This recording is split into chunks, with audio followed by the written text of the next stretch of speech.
Amen. Please be seated. Amen. The Lord is good and all the time, and that is his nature. Amen. Amen. This is the King's business. If you're happy and you know it, say amen. If you're happy and you know it, say amen. If you're happy and you know it and you really want to show it that you're happy and you know it, say amen. If you're happy and you know it, clap your hands. If you're happy and you know it, clap your hands. If you're happy and you know it and you really want to show it that you're happy and you know it, clap your hands. If you're happy and you know it, do the two. If you're happy and you know it, do the two. If you're happy and you know it and you really want to show it that you're happy and you know it, do the two. My hands are filled with the blessings of God. My hands are filled with the blessings of the Lord. So anyone I touch, surely you're sitting down. I don't know how you're touching. My hands are filled with the blessings of the Lord. Anyone I touch, surely must be blessed. My hands are filled with the blessings of the Lord. I come to rule. Nangozi nke Chineke. I come to rule. Nangozi nke Chineke. Onye metụrụ aka, ngọzi ga-adịrị ya. I come to rule na ngọzi nke Chineke. And I know then, I'm sure by the time you separate water for the land, automatically you have different time zones, right? Do you think God is not capable of mixing the water and the land together so that everybody, this earth that we think of for years, even till date, we are not sure whether it is round or whether it is flat or whether it is spherical. Scientists come up with all sorts of things. Do you think it takes God anything to make it flat so that all of you, all of us, we see Jesus come once like that? Anything God wants to do, he can do. Our human mind can't fathom it. It doesn't mean it's not possible. So the drawing of the Euphrates, one of the things I said earlier is our choices, right? Our choices, knowingly, unknowingly, consciously, subconsciously, will put us on a path. And that path is either the wide way or the narrow way. But in the end, you should know, because you cannot deceive yourself. You cannot deceive God. Even if you deceive yourself, that makes you twice confused, right? And so this river that was supposed to be like a form of protection, for whatever means it was, the lesson tells us that it was supposed to be like a trade route, right? Then some people started trying to dry it, trying to do stuff with it. How many of us found out a little about the Euphrates in this lesson? Did you read something about the Euphrates you didn't know before? And so he says, okay, so I'll just read some part of it for you, because it's like, we need to understand. Said, one of Babylon's strength, right, was the way the Euphrates River flowed underneath its walls, providing the city with unlimited supply of water. Now, it is also proved to be its weakness, right? Nitocris, an ancient Babylonian queen, also created earthenworks along the river to develop it as a route to the city, right? In the process, she had diverted the river into a swamp to allow crews to walk comfortably. And all that, and all that, and all that. You see, she used it. But there's also there's also a possibility that when Belshazzar was having that his feast, right? Some people entered through this same Euphrates and had taken half of the city while he was flexing in his palace, having a good time. And I can't imagine that, because see, my finite mind is finite. When God said to his grandfather, first of all, the grandfather had a dream. He didn't remember the dream. He didn't even know the meaning of the dream, right? But God, in his graciousness, led Daniel to tell him the dream, even though Daniel's neck was on the line, to tell him the dream and the interpretation, right? Now, I would suppose that the Babylonians would have written this story down somewhere so that at least they study history, because they were known for studying all sorts of astrology and blah, blah, blah, whatever it is. They had a lot of wise people. So much for wisdom. But then his grandson should have read that the kingdom of Babylon was about to come to an end. And therefore, when the handwriting came on the wall, it was just for him to know that, you see, this time had come. And I'm sure in his own character, he had hastened it. Because if he had not hastened it, if he had not done all those things that he did, probably would have given him, who knows, God knows anyway, not me. But we see that eventually, what was meant to be like a source of comfort, a source of business, a source of everything, growth, establishment, became what? A snare for them. And we too today, right? We have become very comfortable. Somebody talks about the little foxes. We have become very, very comfortable. Our backyard is bigger.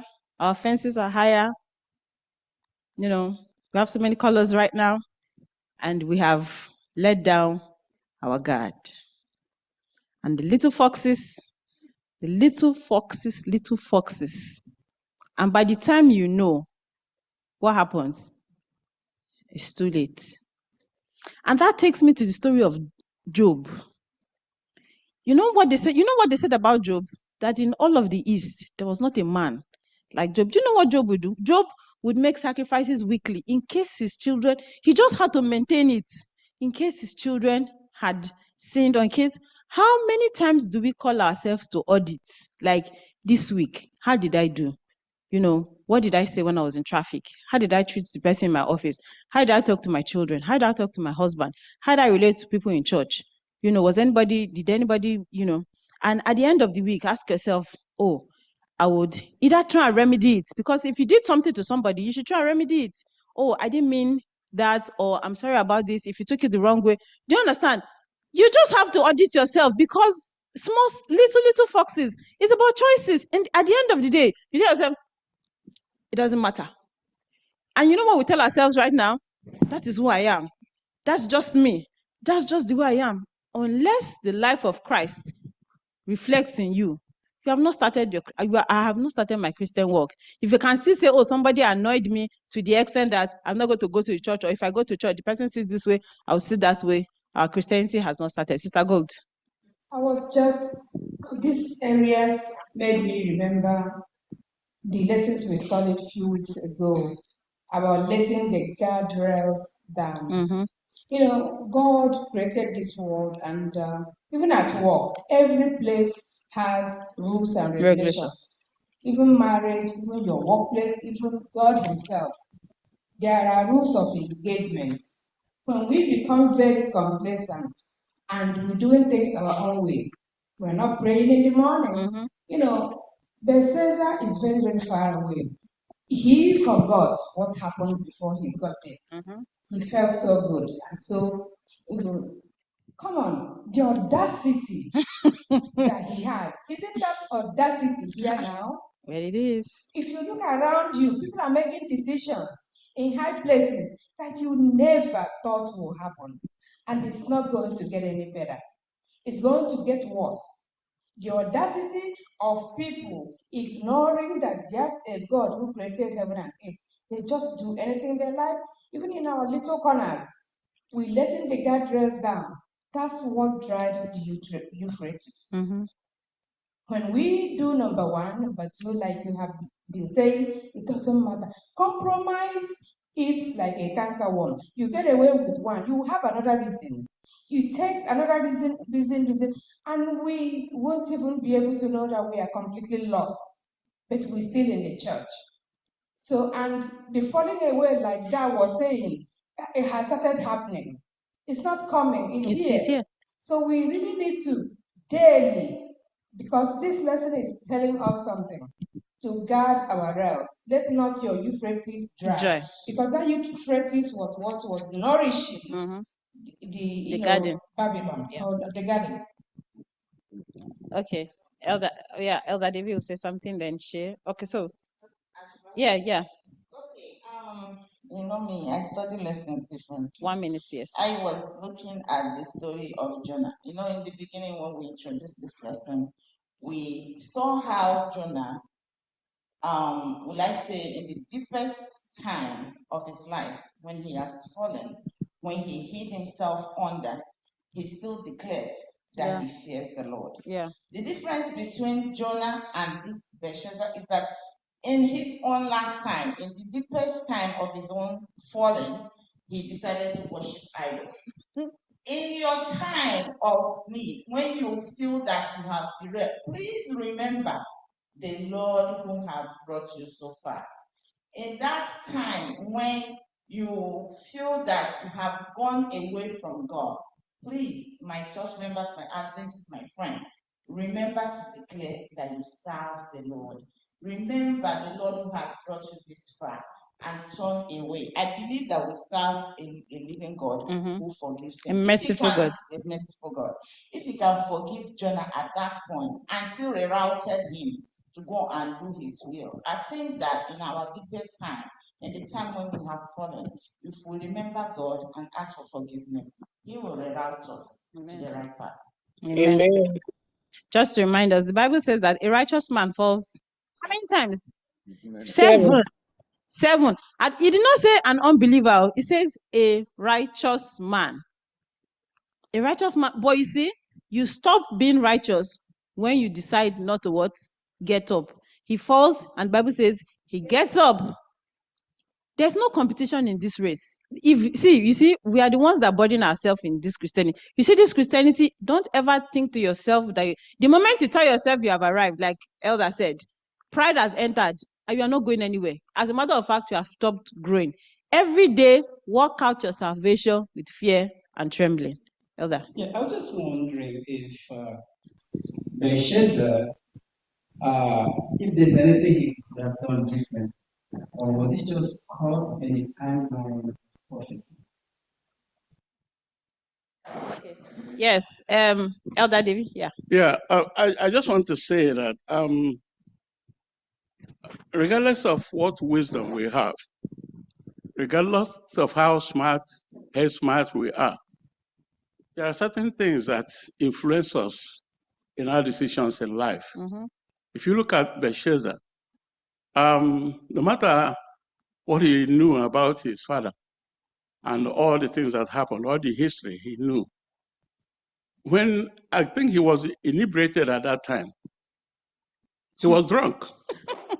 So when that situation occurs, chances are that he will not make a wise decision. So it influenced him, his decision at that time.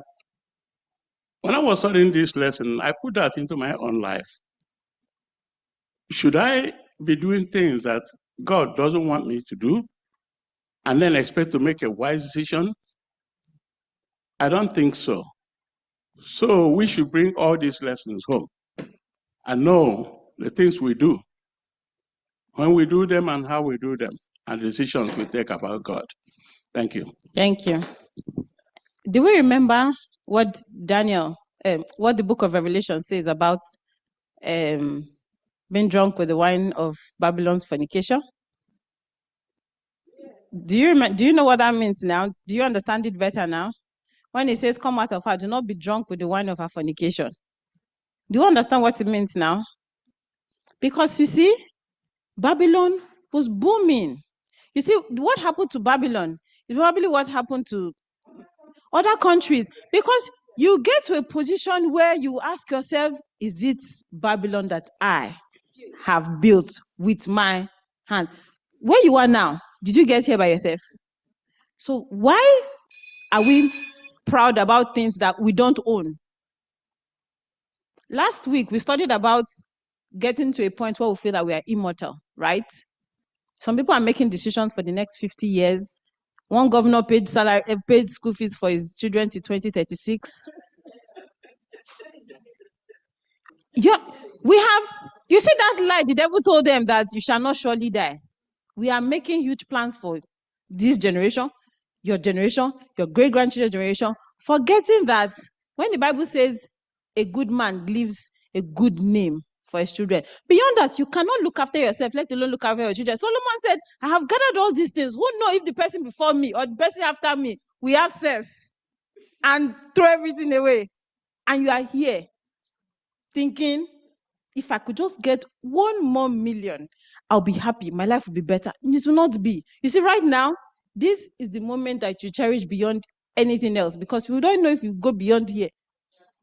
So may God help us. Yes, sister. Yeah, I was just thinking about Cyrus. Even though he was a pagan, king, God still used him in the form of, he was more like a type of Christ. Yeah. So for him, he was able to pave that way for Israel to be redeemed from Babylon, from their oppression and all that. So if you look at Revelation 16, verses 12, it says, the sixth angel poured out his bowl on the great river Euphrates, and its waters will be dried up to prepare the way for the kings of the east, which is Christ and his angelic host. So you see how significant that river Euphrates is, that just as Cyrus did for the Israelites, in drying it up, the same way it will be done when Christ comes again. Absolutely. To redeem us from the Babylonian system. Amen. Amen. Thank you. Yes. There is in connection with the question if Belshazzar's action was in line with the fulfillment of prophecy. It's in line with fulfillment of prophecy because in God's own calendar, Babylon has an expiration date.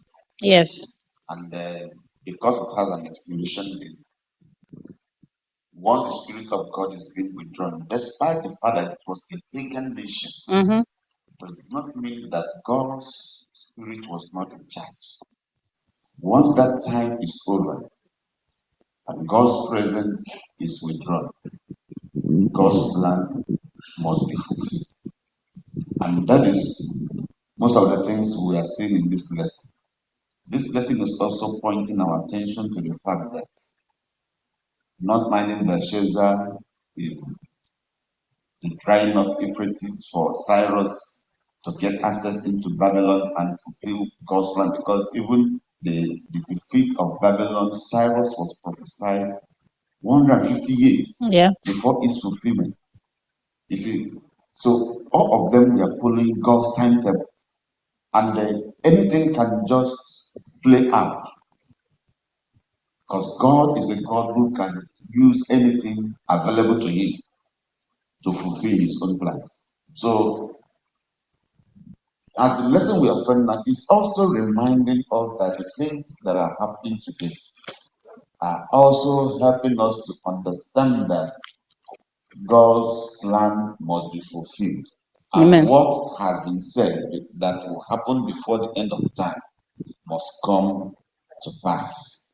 You see, most times as a church we preach about the study of Daniel, and when we talk about the fruit of clear and gold, clear and iron, and we also think that it will only affect the political environment. It's also affecting the church, because we all live in these various political environments, and our people are involved. And the unfortunate part of it is that we are being influenced from what happens outside. and we transport it into the church. And by the time we transport into the church, because we're involved outside there, then we'll bring it and compromise it with the church. And before we know it, majority are involved. So that is where we just need to know our stand, as has been pointed out today, so that as all of these things are playing, we'll be able to stand, because it's not going to be long. In the voice will have, he who is standing should stand, and who is not standing will be blown away. Exactly. So, first of all, thank you very much. I want to thank my sister for doing justice to Thursday's lesson. That's the summary of Thursday's lesson. Cyrus, God will still raise an unbeliever to save believers. And in this week's story now, ask yourself, how have I, because you see all these characters, you can have it in one person. How have I been Jonah? How have I been Belshazzar? And how am I being Cyrus? Every day you exhibit these different traits. May God help me as I'm here, Yinka, to take choices, to make choices that every day will portend to where I want to end in the end. Where God wants me to, where we all desire to go to heaven. But you see, you cannot go to heaven. You cannot get to heaven without behaving how people in heaven behave here. Heaven is not a place where you go and learn new tricks. You see, when the Bible says the kingdom of God is come, it means right here, right now. We live as brothers and sisters. The way I live with you is how, there's nothing else. You see, this is just our trial ground. This is how we are going to live in heaven. So if I cannot stand you, it means I cannot stand Peter when I see him. Or it means I cannot stand, you know, those treacherous people in the Bible who eventually turn to God? It means we will not be able to stand them. Sister Choma, so that we can close the lesson. Hello, happy Sabbath. There's something that bothers me a lot. A lot of us, Adenia, even God and my mom, they brought up these things. It bothers me a lot. It's about compromising. You know, as a director, I was asked to head a committee at my job, diversity and inclusion committee. We all know what this committee is about. That will mean me stepping out from what I believe. And ever since I refused to head this committee, I gave them a lot of excuses. I noticed that things started going downhill for me, like a lot of the management, like it was just not good. Okay. So when we talk about compromising, we are losing a lot of our young people in church. And I'm not saying that compromising is good, because it's absolutely not good. But how do we balance it where we'll bring them back? Because once we are gone, they are the ones that will take over from us. They will be the ones to continue this journey. So if we don't do things so we can have a way to bring them back and worship with us and learn from us, how do we balance it so we can still win their souls back? Because I'm someone that likes to get close to the young people. Like, I have trained them, even in this church, from when they were little. I used to teach them. So I know they listen to me, but like, there's a certain way that I have to do things that they will still see me as that person and still, I don't even know how to put it, but that's... Thank you, Sister Choma. You remember when we said that this journey is a personal one? We should not think that our children will continue our journey. Are they continuing our journey? They are not. Are they taking over from us? They are not. When your work is finished, it's finished. They are starting their own journey. You can help them to start their journey. You can help them, if they fall, to continue their journey. Everybody is on a journey, but God calls us to do the journey together. And so One thing someone said to me this morning is, how can a church that has corporate people keep them in church till 2:30? And I asked myself, remember those days when most of our parents were teachers and all that? They can come to church and stay till it's a whole Sabbath, because that's where they see everybody. Umuna is in church today, right? But you see, when we get to, and help me if this is compromise, but you see, your spiritual soul needs to be fed. That's how it is. A man shall not live by bread alone, but by every word that comes from the mouth of the Lord. The moment you are not feeding yourself with the word of God, what are you doing? What are you doing? If the Bible says man shall not live by bread alone, but by every word that proceeds from the mouth of the Lord, if you are not, you are what? You are what? You are dying. You're dying. That's what it means. And so unless we find a way to nourish these children, there's pretty much nothing we can do. And it doesn't have to be done your way. It doesn't have to be done my way. Find a way that works for them and feed them. May God help us in Jesus' name. Thank you, Sister God. Let's pray, let's pray, let's pray. Our Father and our God, we give you thanks for this study, Lord. We thank you for teaching us with the help of your Holy Spirit. Heavenly Father, these words that we have spoken, they are not ours, but yours. Even as you have led this word into our hearts, Lord, Father, help us not to receive them unto damnation. Help us to check ourselves. Help us to audit ourselves in the way that we are walking, oh Lord. Please help us not to be wicked. If there's any wickedness in us, oh Lord, Father, Lord, lead us in the path everlasting. As we have studied, Lord, every day we make choices and compromises are being made. Lord, please, may we walk in the straight and the narrow, O Lord our God. Give us the mind of Christ. Give us your spirit who is able to help us to do all things in Christ Jesus. We pray in Jesus' name. Amen. Thank you, Sister Inka. Amen. We pray that the good Lord will continue to bless your ministry in Jesus' name. You see, that question is very important, but I can assure you, once you keep saying it in the house, once we keep training our children the right way, they will learn. I want to tell you from my own experience, as adventurous as I was, if I wasn't born in an Adventist family, I don't know where I would have been now, because I would have tested everything. I was telling Sister Chin the other day, Sister Chin and Ago, I said, if I was not born an Adventist, I would have tested alcohol, I would have smoked, I would have done all that in the university. But once you want to do that, that thing will come to your brain, that thing which your mother told you at home.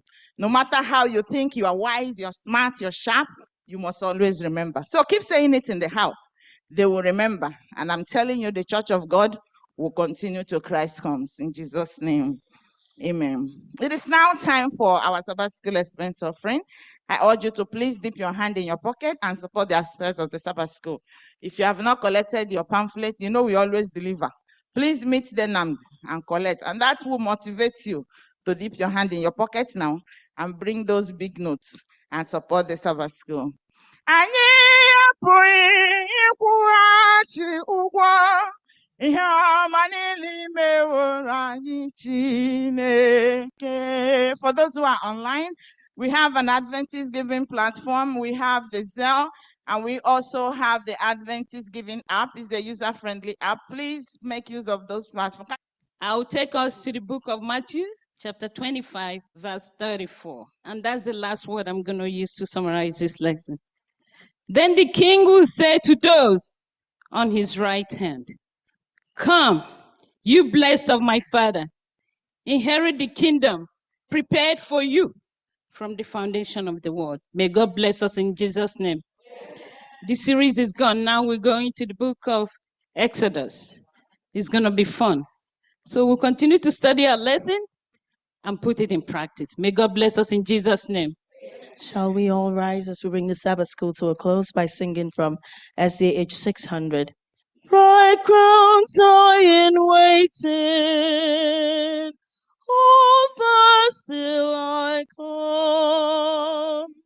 Sweet promises given to all who believe. Behold, I come quickly, my own to receive. Hold fast till I come, the danger is great. Slip not as to others. Be watchful and wait. Hold fast till I come, sweet promise of heaven. The kingdom restored to you shall be given. Come enter my joy, sit down on the throne. Bright crowns are in waiting. Hold fast till I come. Amen. Before our closing prayer, I urge all those who are born in the month of June to please come out while Elder will pray for them with the closing prayer together. Let us pray. First, we want to thank you, Lord, for your leadership today. You have abided with us through the Sabbath school, and thank you for the beautiful lesson.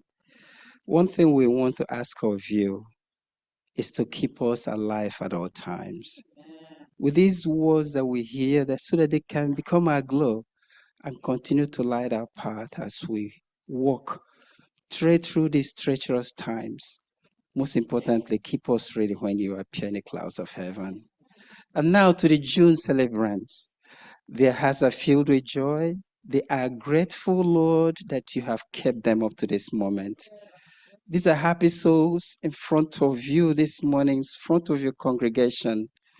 We want to use this opportunity to rededicate their lives to you, asking you, mighty Jehovah, to take their hands, their feet, and their intellect, most importantly, that intellect of the mind, mighty Jehovah, that you sharpen it for them so that their lives will become brighter each day.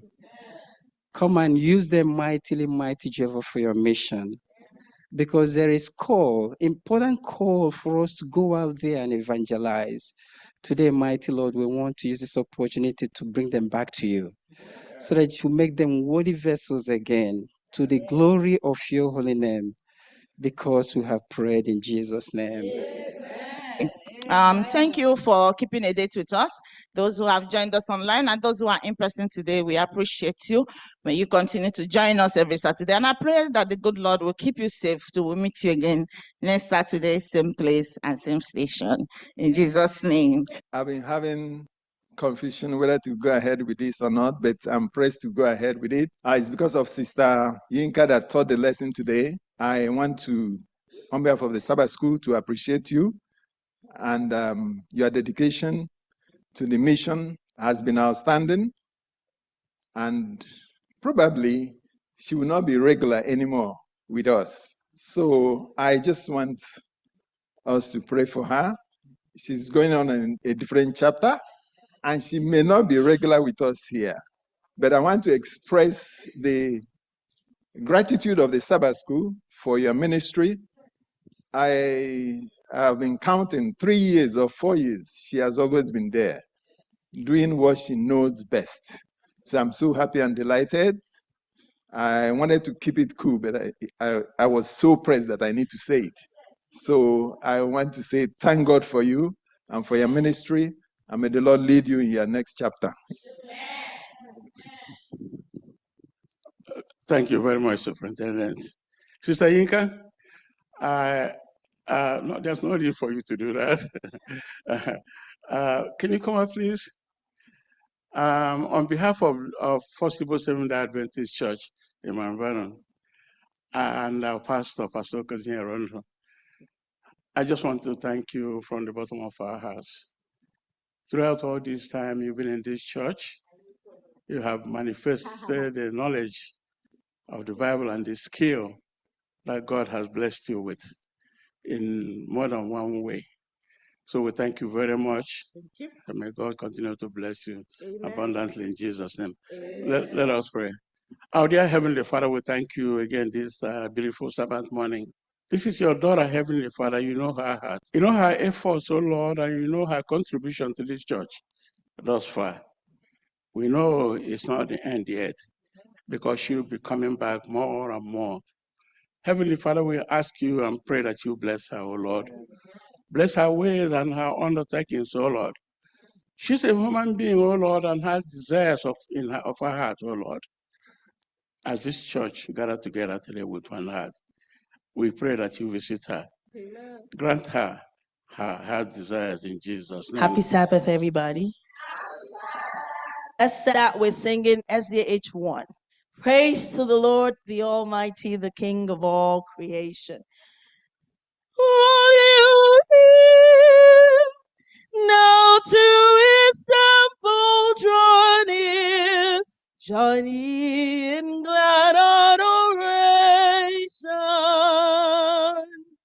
Praise to the Lord, the Almighty, the King of creation. Oh, my soul, praise him, for he is thine help and salvation. Hallelujah. Now to his temple draw near, join ye in glad adoration. Let's sing hymn 4. Praise my soul, the King of heaven. To his feet thy tribute bring. Praise him, praise him. Hallelujah. Praise the everlasting King. Praise him, praise him. Hallelujah. Praise the everlasting King. Praise my soul, the King of heaven. To his feet thy tributes bring. Ransom healed, restored, forgiven. Who like thee is precious sing. Praise him, praise him. Hallelujah. Praise the everlasting King. Praise him for his grace and favor. To our fathers in distress, praise him still the same forever. Slow to chide and swift to bless. Praise him, hallelujah. Glorious in his faithfulness. Okay, we'll sing 2-6 after 6-5. Higher plane than I have found. Lord, plant my feet on all your ground.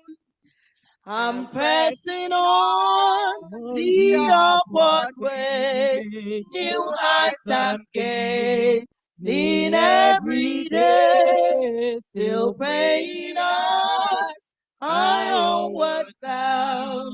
Lord plants my feet on higher ground. Lord lifts me up, and I shall stand by faith on the stable land.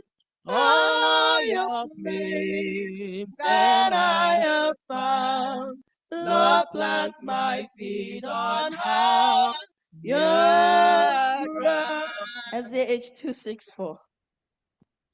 Oh, for the flame of living fire. Come in distress, in danger bold. Oh, for the flame of living fire, which shone so bright in saints of old, which bade their souls to heaven aspire. Come in distress, in danger bold. Where is that Spirit, Lord, which dwelt in Abraham's breast and sealed him thine, which made God's heart with sorrow melt and glow with energy divine? That Spirit which from age to age proclaimed thy love and taught thy ways, brightened thy Zion's vivid page, and breathed in David's hallowed name.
And for these blessings,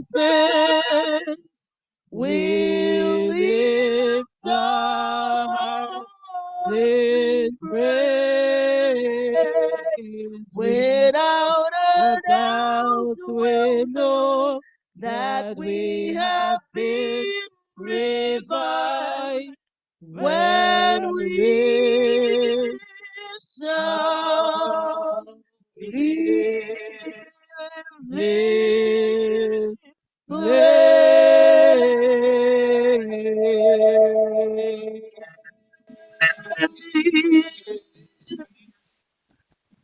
Father in heaven, before your awful presence, your sons and your daughters have gathered in worship. Thanking you for your leadership in our life. Thank you for protection and your guidance. Therefore, Lord, let our worship today be accepted before your throne of mercy like sacrifice with sweet fragrance. And may you bless your people from on high. In Jesus' name we pray. Amen. Let us take our hymnals and open to the book of SDAH 341. To God be the glory, great things he hath done. To God be the glory, great things he hath done.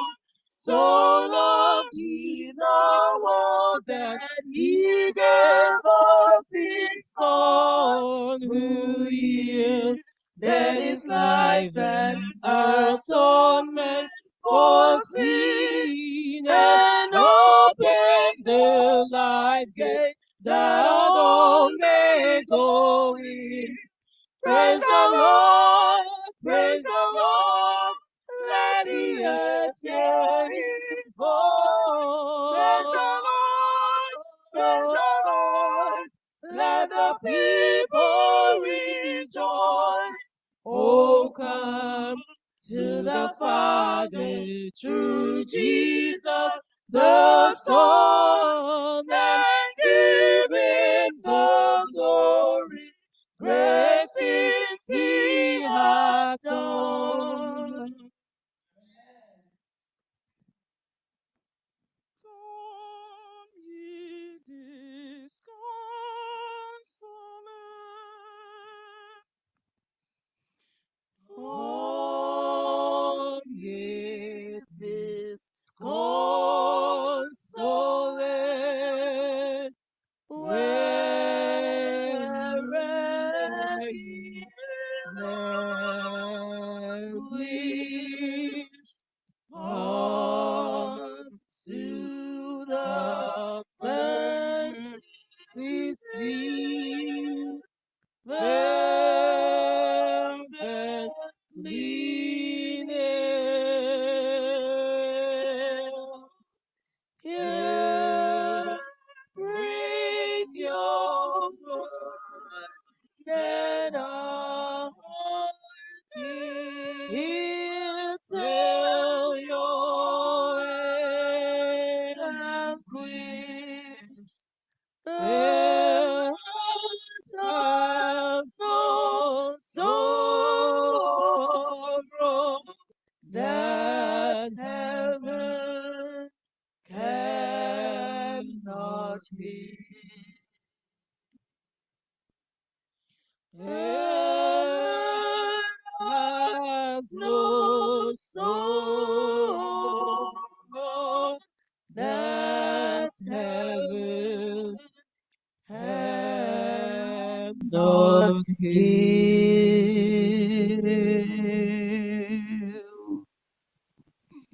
Ka anyị gaa nọ n'ekpere. Chineke nke eluigwe, onye pụrụ ime ihe niile, onye kere eluigwe n'ụwa n'uju ya na ihe niile dị n'ime ya. We thank you for bringing us here today. We thank you because your presence is here. We thank you because you don't want to miss none of us in heaven. Lord, you said there is joy over one sinner than 99 that need no repentance. We are that one, each one of us. We are lost in one way or the other. And we are praying for ourselves that you accept us in your heavenly kingdom in Jesus' name. Father Jehovah God, hear our prayers. However we say it, please, you know what is in our heart. Lord, you know what we need. And Lord, we say, please, come to us, hear us in Jesus' name. We are children of a better Lord, children of a better Lord, children of a better Lord. Oh yes, oh yes, oh yes, oh yes, oh yes. Tankaloma, tankaloma. Umuntakalomahu, ewo, ewo, ewo, ewo. Good morning, boys and girls. Good morning, daddies and mommies. All right, so listen. A lot of you go to school, right? All of you go to school. You better go to school, right? So one day, a teacher told his students, everybody for the next 1 week is going to get free lunch. Yes. How do you think that made the students feel? Everybody was so excited and happy. For 1 whole week, free lunch. They had pizza, fries, nuggets. What else do you guys eat? Donuts. What else? Tacos. Tacos. Chicken nuggets. Chicken nuggets. Pizza. Hot dogs. Ooh, they had hot dogs too. Ice cream. Food. They had ice cream too. Pizza. Yes, pizza. Burgers. Ooh. Hamburger and cheeseburger. Big Macs. Wow, yes. Mozzarella sticks. All of that they had. Ices. Oh, wow. You guys are making me hungry now. They had all of that in there. Everybody was so happy. It started on a Monday. Come Friday, the teacher said, guess what, guys? Today is the last day of free lunch. Why? Why? That helped a lot of us, teacher. Why do you have to stop the free lunch? He said, you know what? Every day I bought the lunch with my money and fed all of you. Did anybody remember to say, teacher, where did the money come from? Did anybody say, thank you? Did anybody come to the teacher and say, did you eat today? Do you want to share my food with me? None of the students, but they all ate to their satisfaction. I have told a lot of stories here about appreciation. You see, you go home, the fridge, pum, pum, pum, pum, pum, pum, 24. Even when you're sleeping in your bed, the fridge is open. You're thinking about breakfast. Have you ever asked yourself, what if I open that fridge one day and there's no food in there? What if I open the fridge and the fridge is empty? Yes. How do you think those food come? God just sent them up and they just magically appear? Who buys the food? Me? Of course I do. Who buys the food and puts in the fridge? My dad. Okay. Who do you think buys the food and puts it in your fridge? Mommy and daddy. Okay. Yeah, mom. Our uncle or grandma. All of that, that's our parents. Now I'm going to ask you, how many of you can truly say that every single time that they eat, they go to mommy and daddy and say, thank you for the food? Can you just listen? Before you raise your hand, don't joke with me. You know how I do my things. Mommy and daddy are sitting in the audience. Don't lie to me. Because you know what? I'm going to go ask them. And you know mommy and daddy are not going to lie to me. How many of you can truly say that every single time that you finish eating, that you say thank you? How many of you can even say that they have asked, mommy, daddy, have you eaten today? Appreciation. It doesn't cost much. Just say thank you. Who died on the cross of Calvary for us? Do you know there are people that don't even pray? Do you know there are people that don't even pray to thank God, to recognize God, to appreciate God? It doesn't cost. You just have to open your mouth and say thank you. Even when you get on your knees, there should be a day that we should not even ask God for anything. Just say, thank you, Jesus. Thank you, thank you, thank you, thank you, thank you. You could say it 1,000 times. Thank you, Jesus. Don't even ask God to give you money. Don't even go ask God for anything. Just say thank you. It's all it takes, because He has done a lot for us. Just like our parents are doing a lot for us. go to work every day just so you could have food in that fridge that you leave open 24 hours. Yes, you do. Trust me, I have 4 boys. I know that fridge is always open.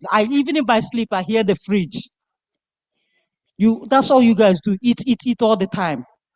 Yes, even when you're sleeping, your mouth is moving. Appreciate. So are you going to promise me that when you go home today, after eating, we're going to eat downstairs, you're going to say, thank you to all the women that cooked. Okay? All the women, thank you. Who's going to do that? Raise your hand if you're really going to do that. Okay, how about if we start right now? We're going to tell them in advance, thank you for making our food. Are you ready? 1, 2, ready, go.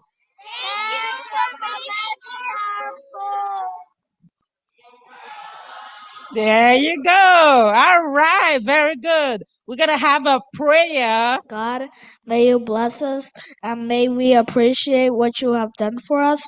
You died for us and may we appreciate what our parents have done for us. In Jesus' name, amen. Amen. Offering time, a time of appreciation, right?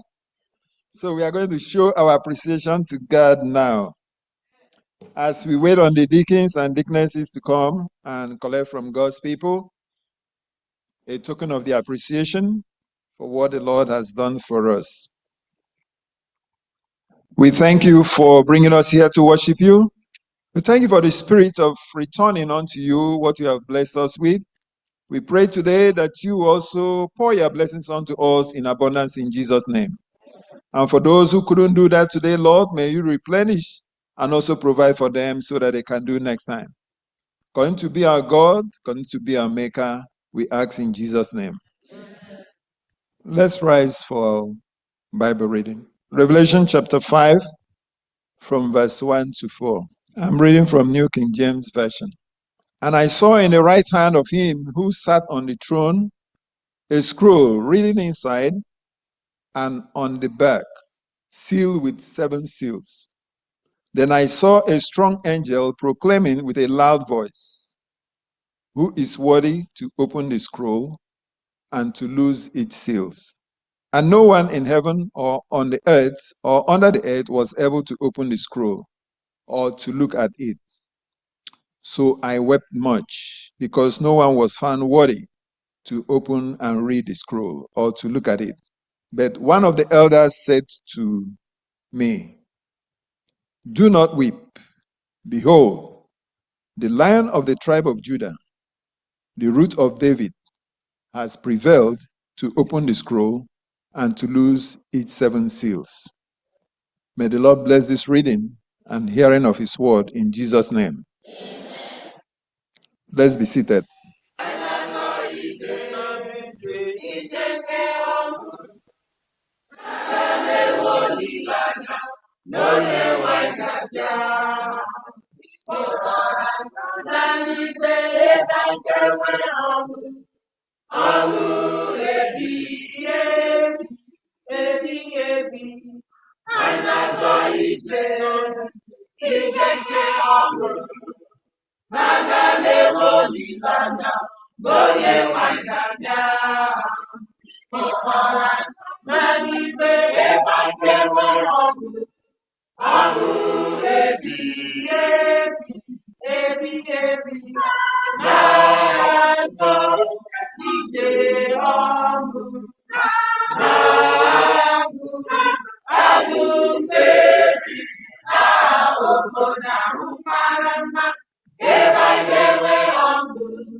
Happy Sabbath, church.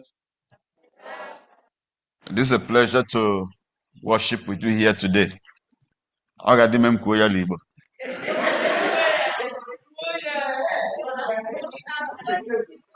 Because everywhere is home. But because others are online, they want to give them the privilege to share the word of God together with us. It is a pleasure to see these happy faces here today who are getting themselves ready for the kingdom of God. But thank God for this wonderful Sabbath and this privilege to be in your midst.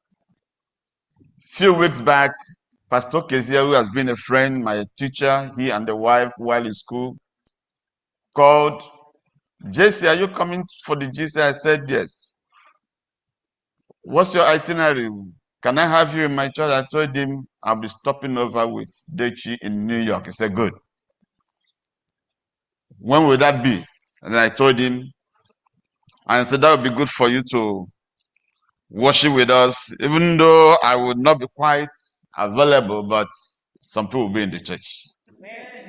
And I want to thank God for this opportunity, thanking Dechi for making out the time to bring us here to share fellowship with you. By the grace of God, myself and my wife have been serving at the West Central African Division in Abidjan for the past 3 years. And I serve as the Adventist Mission Global Mission and Adventist Muslim Relation Director. And my wife happened to serve as the Associate Education Director. So by the grace of God, we'll be doing our best and we'll bring you greetings from our colleagues who are there. We arrived with some of them at other places, and also bring you greetings from the president. Some of you may have met with him, some of you may have known him, Pastor Robert Osei Bonsu. Oh, good. We thank God for the way the Lord has been using him in piloting the affairs of West Central Africa Division. Within this season, the Lord has blessed his work tremendously in the sense that our division has been one of the divisions with the lowest membership. But within this period, we've been able to have a lot of new members. Within this past 11 months, we baptized about 90,000 people, which has not happened in our history. And we just ended an evangelism program tagged Impact 2025. And just a few weeks back, we launched a new one, Impact Family. And this program is open to everybody who comes from that territory to be part of it. And by the grace of God, we received Many people coming from the various corners of the world to preach in the various centers we had, because we had close to 10,000 centers. And the Lord performed a lot of miracles within that territory. And by the grace of God, we're also expecting that we'll get some preachers coming from this local church as well. Senior Namde, I hope you'll be one of them this time, because there's going to be a satellite evangelism that will be being from Lagos in February. And there'll be several satellite stations and several centers across the division in our various local churches, various families, and we wish that everyone will participate. And incidentally, even here in New York, you can even have a center to preach. Though the membership will be recorded here, but let's be part of one global family for mission. I don't know how many times or how long I should preach here today in this church. This is my first time. Despite the fact during the COVID, I had to preach to you people from Aztec or Orienta. You know, a preacher went to a church one day to preach. And he asked the head elder, "How long do you want me to preach?"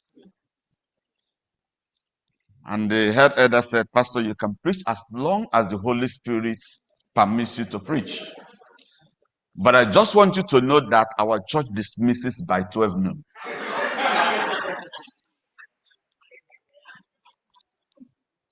And the time now is 12:56. So I don't know where this church closes. If it is by 12 noon. If it is by 12 noon, then we can say the prayer. But if it is not by 12 noon, then I can preach as long as the Holy Spirit directs me. Our title for meditation today says, "Until then." We live in a world full of pains. We live in a world of sorrows. A world where we all carry our burdens in our heart with beautiful faces, moving around without nobody understanding the way we feel. We live in a world where there are pains all over the place. Today we experience disappointments.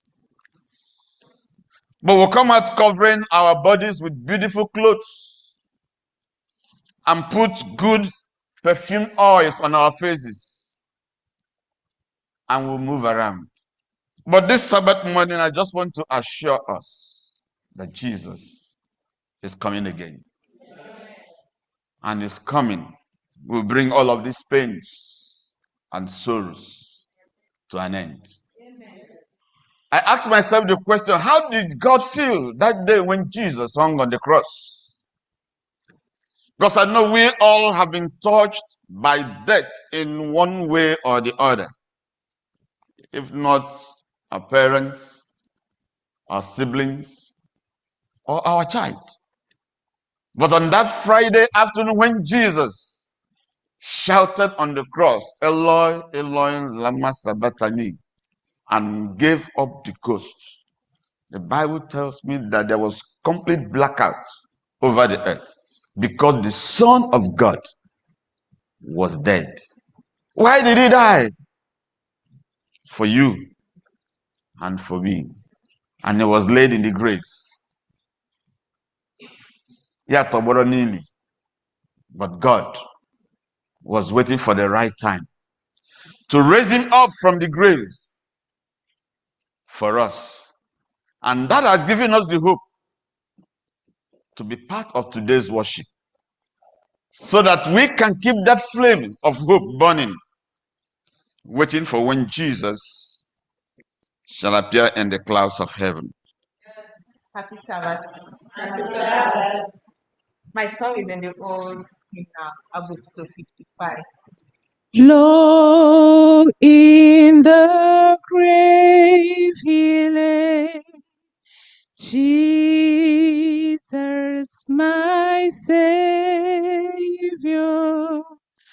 waiting the coming day Jesus, my Lord. O siwo nilibilie, o meriwo ndiro ya nile, onye meri ike ọchịchịrị ya na ndị nsọ ya gachi ebi ebi. O bilie, o bilie, hallelujah, o bilie. Ha na-echozie n'efu, onye nzọpụta mechili ya n'efu, Christ onye nwe. Up from the grave he arose, with a mighty triumph o'er his foes. He arose a victor from the dark domain, and he lives forever with his saints to reign. He arose, he arose, hallelujah, Christ arose. Death cannot keep his prey. Jesus, our Savior,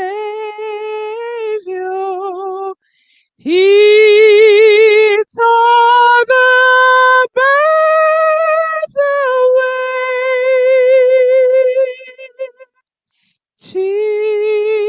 Jesus, my Lord. O siwo nilibili, o meriwo ndiro ya nile, onye mmeri ike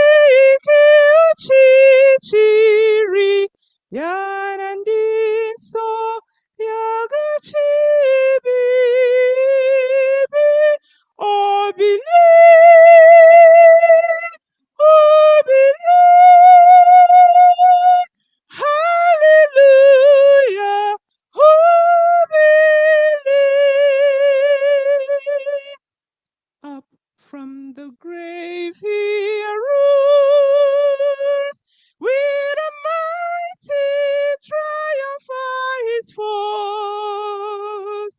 He arose a victor from the dark domain, and he lives forever with his saints to reign.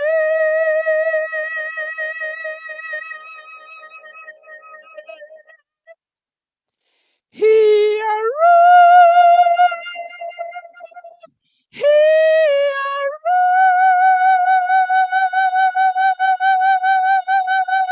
arose, hallelujah, Christ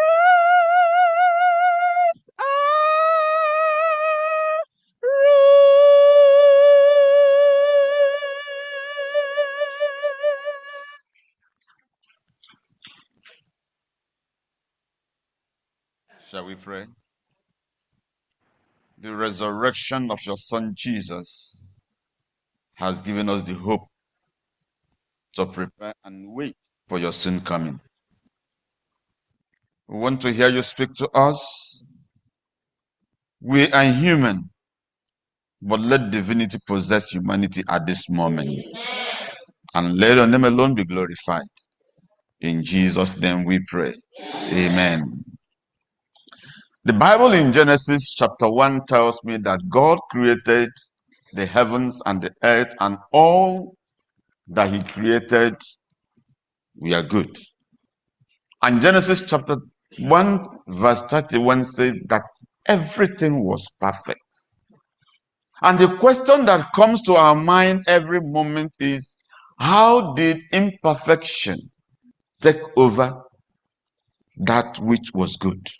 Our first parents were there in the garden, having their good time, but suddenly the enemy of God, who is our enemy, the devil, stepped in and took over the power that was given to them to look after all that God had created. Just by a little simple question, what did God ask you to say? Which is exactly what we experience today, like we discussed this morning in our lesson. But carelessly, we handed over our joy, our peace into his hands. And ever since then, death has been ravaging us on a daily basis. We hear of sickness. And most times, when such people go to hospital, the doctors will tell them that this will defy all medical attempts. We hear of rumors of wars. The news today is filled with wars. We hear of every form of immorality in our society. And at times we sit back and ask, when will all these things come to an end? Like as we have just expressed this morning through our lesson study. And ever since then, from one generation to the other, what do we lament about except the disappointments that hit the humanity on a daily basis? We struggle and try to put everything in shape, but the more we try, the more difficult it becomes. And every page of the Bible, from Genesis through Exodus, Deuteronomy, Leviticus, Joshua, down to the prophets, we keep getting promises that one day these things will be made well. And as we still look on a daily basis, instead of things getting well, instead of things improving, we experience pains. We go through disappointments. We face challenges on a daily basis. And at times, some people have sat back to ask themselves, why? As we go through the challenges and disappointments of life. If you read from Genesis chapter 3, where the disappointment came in, up to Revelation chapter 20, all we see and discuss is God's plan on how to perfect all that has happened. Job, in his own experience, after having gone through it, one day said, I know that my Redeemer liveth, and that one day he shall come to make all these things well. For how long? Job has been expecting these things to be perfected. When Jesus was here in John chapter 14, verses 1 to 3, he said, let not your heart be troubled, because he knew that we will live in fears. And that is our greatest enemy, who may pretend trying to do one thing or the other, but fear of the things happening around us is eating us up. But Jesus said, let not your heart be troubled, but believe in God and believe also in me, because in my Father's house are many what? Many mansions. And he said, if it were not so, I would not have told you. And so I go to prepare a place for you. And if I go and prepare a place for you, I will do what? I will come again, so that where I am, there you may be also. It's a promise we all have been holding on to all these years. And the question has always been, when will this promise be fulfilled? It is because of our sins that Jesus came, so that he can amend all of this that has happened in the history of humanity. He left heaven, the beauty of all that God had made, so that we can go to heaven. He died because he knew that the cause of death his sin, and he decided to bear the burden of sin himself. When you read through Luke chapter 23 down to 24, it tells us of what transpired about the death of Jesus. Those he came to die for, those who he came to save, condemned him. Even today, I don't know to what extent we try to condemn him. And he was condemned overnight, and he was taken to Calvary, and he was nailed on the cross. He died the death you and I are supposed to die. And on that beautiful Friday, today our world celebrated as Good Friday, and they cook their food and eat and rejoice, wear their beautiful clothes, forgetting the true meaning of what actually happened on the day that has been ascribed as Good Friday. And on that Friday, Jesus gave up and died for our sins. And he was buried. And the Bible tells me that Jesus was quiet in the grave through that Friday evening, through Sabbath hours. But on the first day of the week, according to Luke chapter 24 verse 1, said there was an emergency meeting in heaven, and God called unto Gabriel, the angel that goes on errand before him, and said, it is time to wake Jesus up from the dead. We have succeeded. We've accomplished our plans. But unfortunately, Satan was rejoicing, thinking that he has defeated Jesus. If he had known that leading Jesus to die on the cross of Calvary through the human agents, maybe he wouldn't have done it, because the death of Jesus meant the death penalty of the devil himself. He never knew that. And Jesus laid low. And when that meeting was called in heaven, and God sent Gabriel to go and wake Jesus up, Gabriel left and landed at the tomb of Jesus that Sunday morning, and the stone fled away from the grave. The Roman soldiers that were sent to guard the grave, all of them somersaulted because they could not withstand the force that came with angel Gabriel. And Gabriel stood low. Jesus, thou Son of the living God, come up, because your Father wants you back. And the Bible tells me that Jesus resurrected from the dead and walked out of the grave victoriously and declared that right now I have the keys of death and Hades in my hands. And that has given us the confidence, the joy. And that is why you and I are here today in this worship. Because Jesus fought the battle for us. Jesus has given us victory. And that is why, even if we sorrow today, we still have the hope that one day Jesus will come to amend all of these mistakes that we see today. So it was in the course of all this that the Bible takes us to where we took our scripture reading, because every human being on earth has been lamenting, when will these things end?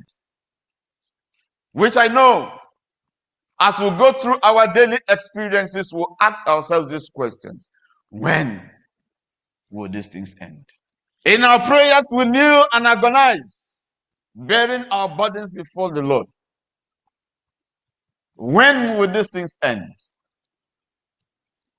Jesus has fought the battle, and that's the good news. And he has won. John the Revelator was battling with this in his mind, just like you and I, asking, when will these things end? John was one among the 12, the youngest among them, and the last to die. And because nothing could kill him, and because John could not give up, they decided to fry him in a pot of oil. But he never died in the pot of oil.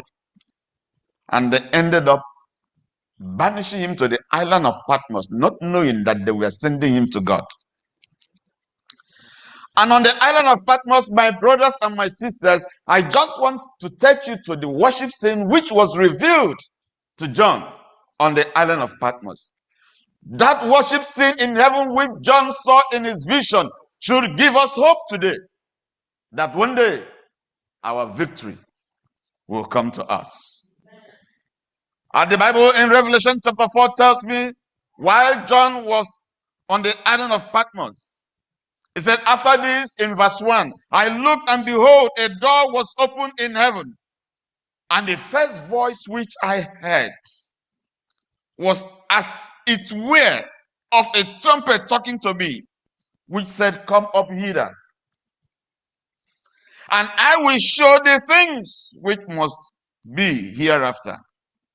And John said, immediately I was in the spirit. Behold, a throne was set in heaven, and one sat upon the throne. And who was he that was sitting upon the throne? God himself, the Ancient of Days. And where he sat looked like a jasper and a sardine stone. And there was a rainbow surrounded about the throne, in sight like unto an emerald. And John was looking at the beauty of where God himself sat. And what were the four things that attracted him? He said he saw the 24 elders, the symbol of the victory of Christ Jesus. And they all were sitting round the throne of God, an emblem that if we are victorious at the end of the day, just like the Bible said, that we all will sit to reign with Jesus forever and forever. And verse 5 there says, and out of the throne proceeded lightning and thundering and voices, and there were 7 lamps of fire burning unto the throne, which are the 7 spirits of God. And while John was watching, he saw a sea of glass like unto crystal, and in the midst and around the throne were 4 beasts, full of eyes before and behind them, one like a lion, the other one like a beast, the other one like an eagle, flying with his hands, with the wings, and one like a man. All of them having eyes, some of them having their wings, some 6 wings, some 4 wings, covering their legs, covering their faces, because they all were standing before him that sits upon the throne. And the question is, why did God sit upon the throne, and why all this worship? And the 4 beasts sang a song in verse 8, saying, holy, holy, holy Lord God Almighty, which was and is to come. And while John was still watching, the worship did not end. He said the 24 elders and when they heard the song and the praises of the 4 beasts, they removed their crowns from their head and bowed in worship to him that sits upon the throne. And verse 11 is their song, said, thou art worthy, O Lord, to receive glory and honor and power, for thou hast created all things, and for thy pleasure they are and were created, which we sing in a song. They all were giving praises to God for what he has done. What did he do for us? Because of the wonderful plan of salvation he made to us. And while John was witnessing this in heaven, John felt as if he would be part of that worship, but it was in a vision. John was still on the island of Patmos. I wondered the way he felt when he came out of that vision. He may have asked himself, oh, am I still here on earth? Am I still in my place of banishment? Maybe John would have felt disappointed. Oh, why did I see this kind of vision, and yet I'm going through my experiences? But chapter 5 tells us what actually happened, why that worship was conveyed. And chapter 5, where we took our scripture reading from verse 1, says, then John said, I saw in the right hand of God who sits upon the throne. And I saw, and there was a declaration that there was somebody who is to come, and take the scroll with the 7 seals from his hand. But here says there was nobody. In verse 3, no man in heaven, no man on earth, neither under the earth was able to open the book, neither to look thereon. I wonder the way John felt, which means the destiny of man would have been lost if there is nobody to go and pick up that scroll from the hand of him that sat upon the throne. What did John do? In verse 4 he said, I wept so much because no man was found worthy to open and to read the book, neither to look thereon. What is in this book? Where is it that there's nobody that can take that book from the hand of him that sits upon the throne? While John was weeping and wondering what is going to happen, how humanity can come out of his experience, verse 5 gives us hope. And it says, one of the elders, one out of the 24 elders said unto me, weep not, John. Behold, the Lion of the tribe of Judah, the root of David, hath prevailed to open the book and to loose the 7 seals thereof, and that is Jesus. And verse 6 tells me, and I beheld, and lo, in the midst of the throne, and of the 4 beasts, and in the midst of the elders, stood a lamb as it had been slain, having 7 horns and 7 eyes, which are the 7 spirits of God sent forth into all the world. And he came and took the book out of the right hand of him that sat upon the throne. I wonder what may have happened when John saw that Jesus stood out and took that authority from the Father. That was victory. That was an emblem of defeat, that the devil has been condemned. There was hope for humanity.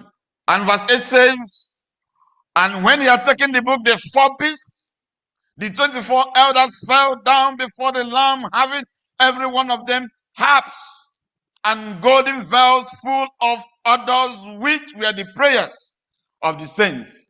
And they sung a new song, saying, thou art worthy to take the book and to open the seals thereof.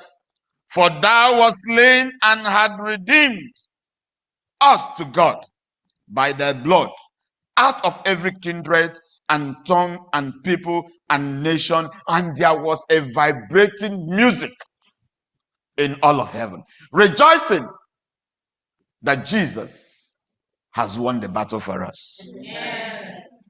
That should give us hope to keep pushing in a world that is full of disappointments. And when that happened, what followed on? Thousands and thousands of angels who were in that worship, when they saw the victory of Jesus, the commander of the host, they all vibrated into song, praising Jesus for what he has done. But yet, there was a song they are yet to hear.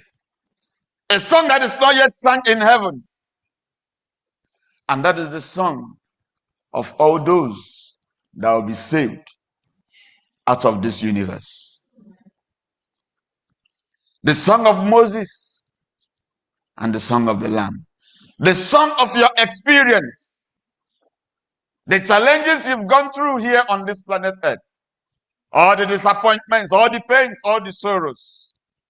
It's a song the angels cannot sing. But those who will be there will sing that song. So while this worship was going on, John said he saw thousands and thousands of people coming from different corners of the world, those who were saved out of this universe, coming to share in this internal worship before him that sits upon the throne. I love the way Ellen White describes this worship. She said that a very glorious worship that human minds cannot understand, human minds cannot comprehend until you and I get there. And that is why Jesus promised us, I will come again, that where I am, there you may be also. Paul also gave this assurance to us in 1 Thessalonians chapter 4, verse 16 and 17. Said Jesus will descend when he comes the second time to fulfill his promise. Say he will descend with the trumpet of God and with the voice of an archangel. And when he comes, the dead in Christ will rise first. I know we all have been affected by the pains of death. Our loved ones will be resurrected. And he said at the second part, then we who are alive will be caught up together with them, and we shall meet the Lord in the sky. Physics will be reversed on that day. A law in physics says that whatever goes up must come down. But at the second coming of Christ, whatever is down will be pulled by a heavenly gravitational force. And we all will meet Jesus in the sky. And Jesus will now take us on that internal tour, as Ellen White wrote it in her book, Early Writings. He said the saints of God will tour the other planets to know why they didn't fall, and to understand why we found ourselves in the pains we've gone through. And the book of Revelation tells me that that journey will take them about 7 days. But incidentally, we are not doing a Bible study now. We have gone through it step by step. And they went from one planet to the other, praising God for what he has done. And finally, they arrived at the gate of heaven. Don't forget that when they left, the whole heaven was empty. The angels came with Jesus to escort the saints, those who have been victorious, those who have accepted the death of Jesus, to take them back to God in heaven. Ellen White, in her book Desire of Ages, described the arrival of Jesus at the gates of heaven with what we can find in Psalm chapter 24. Said when Jesus with all the saints have finished their excursion and they arrived at the gate of heaven, lo and behold, the gate was locked. Psalm 24 verse 7. Ellen White says, at that point Jesus will raise up his voice and say, lift up your heads, O ye gates, be ye lifted up, everlasting doors, and the King of glory shall come in. And said the angels who were guarding the gate, who sat behind the gate, wanted to know who was calling. They know the voice of Jesus. But she said that the angels are never tired of hearing the voice of Jesus. And in verse 8 he said, who is the King of glory? And Jesus responded, the Lord strong and mighty, the Lord mighty in battle. And because the angels are never tired of hearing the voice of God, they repeated again in Psalm 24 verse 9, says, lift up your heads, O ye gates, even lift them up, ye everlasting doors, and the King of glory shall come in. And they responded again, who is this King of glory? The Lord of hosts. He is the King of glory. And the gates of heaven got opened before the saints from all corners of the world to inherit their kingdom, which has been prepared for them from the foundations of the world. And behold, do you know what I saw when the gates were opened? I saw the street of gold. And the saints, with Jesus leading, stepped into the kingdom of God. And they were walking towards the throne of God. And as we kept following Jesus, I could see in my mind the rivers of life flowing by the two sides of the streets of gold. I could see the trees of life with their fruits. And the Bible says it is going to be for the healing of the nations. Sickness will no longer be remembered. Pains will no longer be remembered. And the saints kept on following Jesus. And as we get closer to the throne of God, we could see the radiation that was coming from the throne of God. And the closer we get to the throne of God, the more the radiance coming from the throne of God consumes whatever sin and its traces that are tied to our names. And lo and behold, on our arrival, God already was seated waiting for us. I thought somebody could have said amen. Imagine God seated waiting for you. Because the kings of the world will want you to be seated before their own arrival. But God himself will be seated waiting for our arrival because the Son paid the price with his own blood, which no one else can do for us. And round the throne of God were the angels, all who have been waiting for such a wonderful moment when the saints from all corners of the earth will come, when the death of Jesus will finally be consummated. And they were all seated watching what will happen. And lo and behold, all the saints from all corners of the world, from all languages, from all people, and we all gathered before the throne of God. I wonder the way you will feel on that day. Whenever I remember this aspect of this text and this worship, going to heaven will always bring joy to my heart. And we all will be arranged to sing the song of Moses and the song of the Lamb. I don't know if you'll be part of that music. This choir will not be there that day to sing as First Igbo Church Choir. But we all are going to sing as one choir. Whether you know how to sing or not, you will sing. Whether you know how to play the harp or not, you will play one. I don't know how to play the piano. I don't know how to play the guitar. But I know on that day I will receive one of my own instruments. And we all will stand to sing the song of our experiences before the throne of God. And Jesus will lead us in that song. Because he's the only one from heaven that have had our experience. The angels cannot sing it. They don't know about it. But the question is, will you be there to sing that song? That song that will be led by Christ Jesus. The song of our victory. The song of how we went through all of these challenges.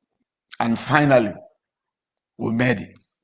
You know, if you ask me which part of that choir I will belong to, I sing basses. I will not be in the part that day. I can sing the tenor. No. I can sing alto. But that day, no. That day I would prefer to sing treble. So that I can stand in the front row. And if you ask me the position, I will choose to stay that day. I will choose directly where Jesus will stand to lead out that song. And if you ask me why, so that when he raises his hands, I can see the nail prints. The prints that I should have carried. But he carried it for me. So that I can see the nail prints on his foot. The nail prints I should carry. But he bought it for me. Because Ellen White says that the nail prints, the marks of sin on Jesus will be there internally to remind us what it took heaven to save us. And Jesus will lead us in that song.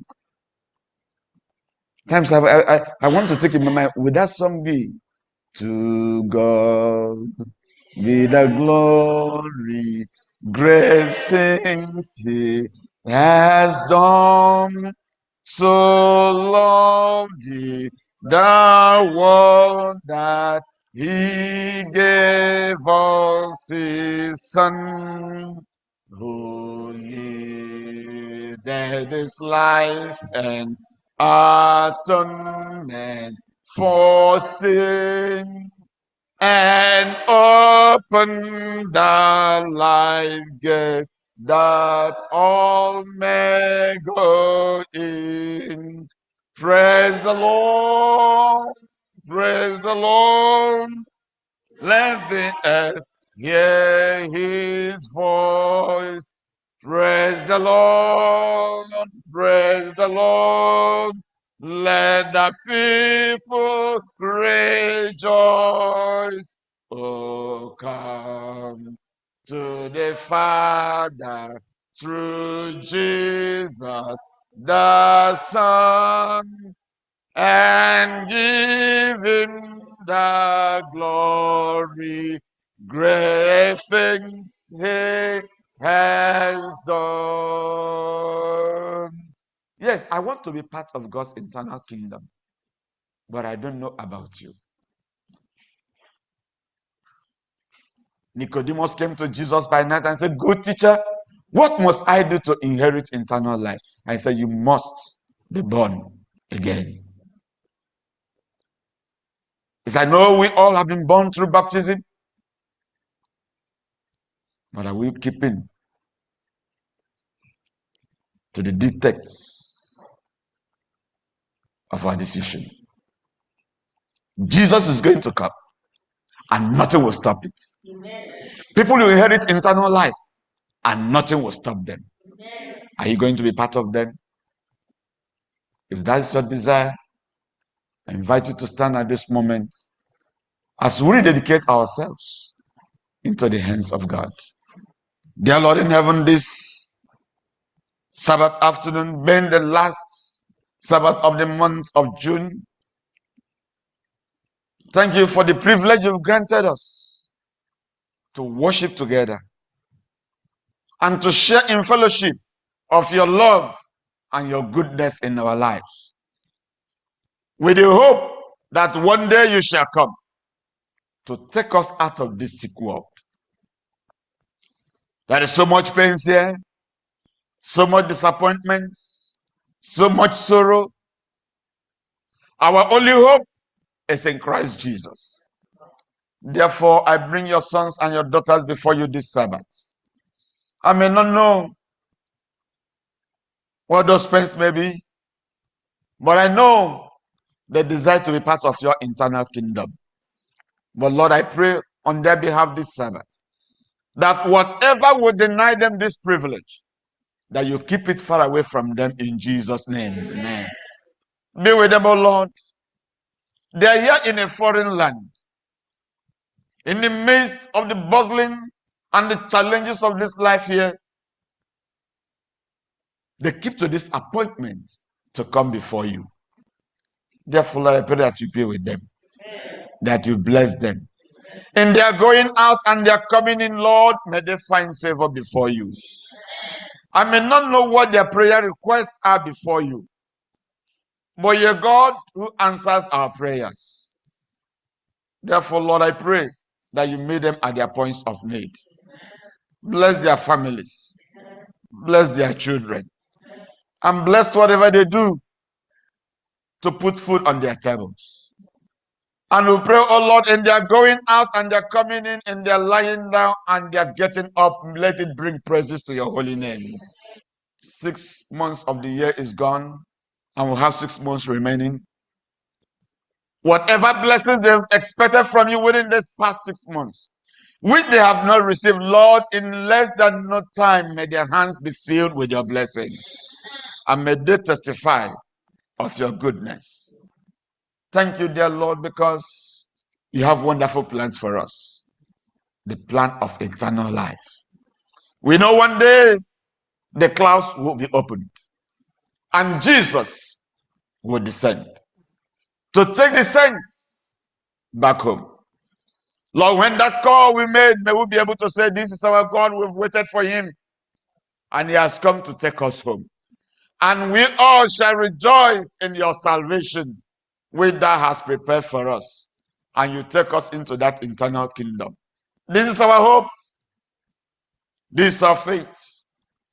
Until then, O Lord, may you keep holding our hands. Until then, O Lord, may you help us with all the challenges we face here on earth. And until then, O Lord, may you grant us victory. So that at the end of the day, we all shall live with you forever and ever. Thank you, dear Lord, for hearing us today and for blessing us beyond what we can ask or imagine, because we pray in Jesus' name. Amen. Amen. Thank you so much, Pastor, for that wonderful sermon. May we all rise as we bring this beautiful service to a close by singing from SDAH 632. SDAH 632. Until then. This troubled world is not my final home.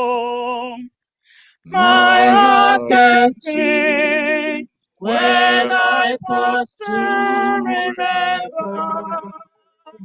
I thank you. His blood a stepping stone. Along the shore. That's why we always upward. This troubled world is not my final home. But until then, my heart will go on singing. Until then, with joy I'll carry on. Until the day, my eyes behold the city. Until the day, God calls me home. Now may the Lord bless you and keep you. May the Lord cause his face to shine upon you and grant you peace, grant you hope, grant you the desires of your heart, and above all, grant you the privilege to be part of God's eternal kingdom. Until then, keep holding on, keep trusting. In Jesus' name we pray. Amen.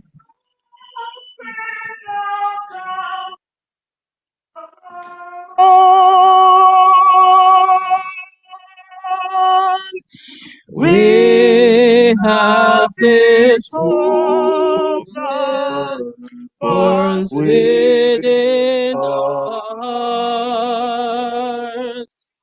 Hope in the coming of the Lord.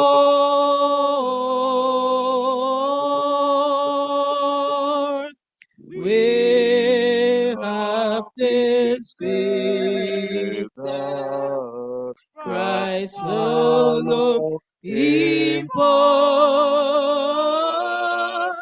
making the promise of his word.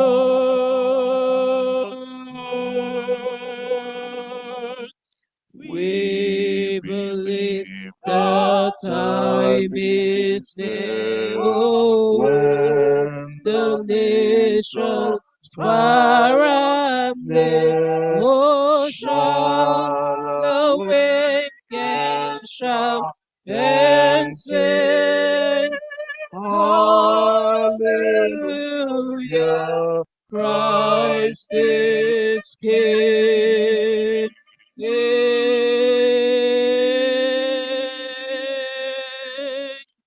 We have this hope that burns within us.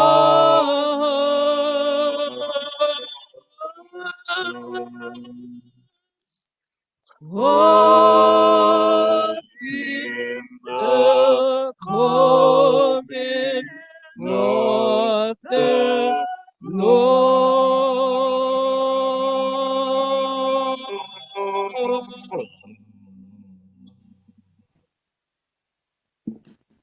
to your God. Thank Him for your presence here today, for being able to hear this eternal message on this last Saturday of the month of June. I appreciate God. Father, we thank you for the message. We thank you for the messenger. We thank you for our presence here today. We pray that this eternal message will remain in us and quicken us to prepare ourselves for your soon return. Until then, take all honor and glory. In Jesus' name I pray.